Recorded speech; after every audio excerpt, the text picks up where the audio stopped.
देसी गाय का गोबर ही शुद्ध है। लेकिन ऐसे देखकर पता नहीं चलता।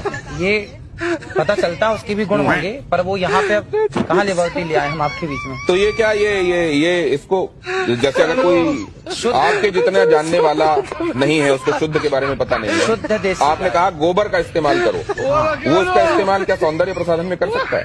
शुद्ध देसी गाय, भैंस का नहीं और जर्सी का नहीं। जर्सी का तो बिल्कुल नहीं, भैंस का तो बिल्कुल नहीं, केवल शुद्ध देसी गाय वेद लक्षण। उस गाय के गोबर में गुण है, उस गाय के मूत्र में अर्क में गुण है, सबके मूत्र में गुण नहीं है।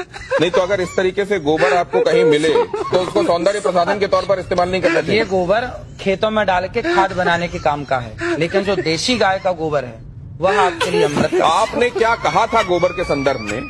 क्या आपने इस तरीके के भेद बताते हुए कहा था? जरा वो देखते हैं, वो सुनते हैं। एक बार दिखाइए जरा, फिर उसके बाद चर्चा में वापस आता है। आपने कभी गाय के गोबर से अपने मुंह को धुला? नहीं। केमिकल युक्त फेस वॉश आप यूज करते हैं, लेकिन शुद्ध गाय का गोबर, इस गोबर से नहाने से चमड़ी का कोई भी रोग हो, मैं गारंटी लेता हूं, चमड़ी संबंधी कोई भी रोग हो, आप गऊ के शुद्ध देसी गाय के दो गोबर से स्नान करेंगे तो आपका चमड़ी का रोग समाप्त हो जाएगा। इतनी ताकत गोबर में है। देखिए मैंने कहा, और सिर्फ इतनी बात नहीं है, बांझपन का भी इलाज है ये। तो ये गाय के संदर्भ में आपने कहा, ये बात स्पष्ट है। अब जरा प्रियंका गुप्ता जी ये बताएंगे आपकी कितने बार आपने गोबर से फेशियल किया है, गाय के गोबर से लोगों का?